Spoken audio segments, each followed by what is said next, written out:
Did we just get our first major bit of casting news for the new DCU? Well, Marvel star Frank Grillo has gone to social media, dropped a very interesting post, and given us some clues about his future in the DCU. Let's break it down.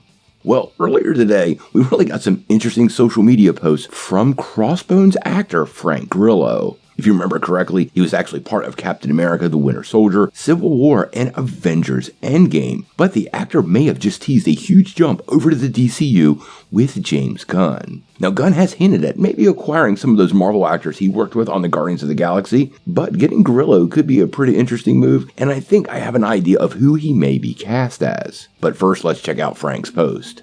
The only constant in life is change. Something's coming. And then he actually tagged James Gunn, meaning this is not any kind of actor surprise or slip.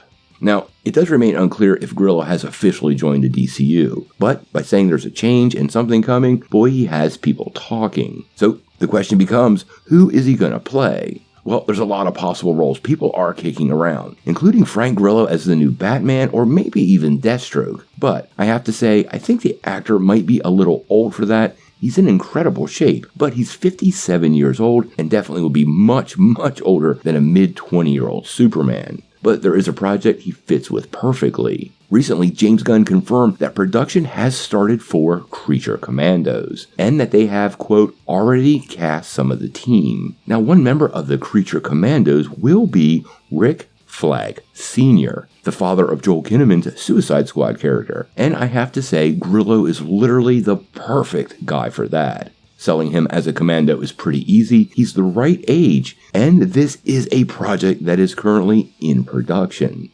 Also, remember, James Gunn said whoever voices the animated projects may very well be playing the character in live action. So Grillo would be perfect to pick up the role in the live action version should the Creature Commandos come to the big screen or some other live action project. Now, whether we ever see Grillo and Kinnaman side by side on screen, we'll have to wait and see. Kinnaman is actually 14 years younger than Grillo, but that absolutely could work on screen. And let's be real, in our world, there are a couple people that are fairly close in age when it comes to father and son. Now, with all this being said, Gunn has previously stated they are talking to an actor about being part of that Booster Gold series. But honestly, I see absolutely no parts in Booster Gold, especially as Booster Gold, for Frank Grillo. The guy is chiseled, tough looking, and looks like he'd knock your teeth out. So I can't really see him being somewhat of a goofball in the role of Booster Gold, or just accepting a supporting role in that same project. Frank Grillo as Rick Flag Sr. is a great cast. It's not been confirmed by James Gunn yet, but if I'm a betting man, that is exactly where it's going. Hopefully we get some official confirmation from Gunn and DC Studios pretty soon. He did let us know production had started for Creature Commandos, and I think Gunn is going to be much more forward about casting and production updates than Marvel Studios is, so stay tuned.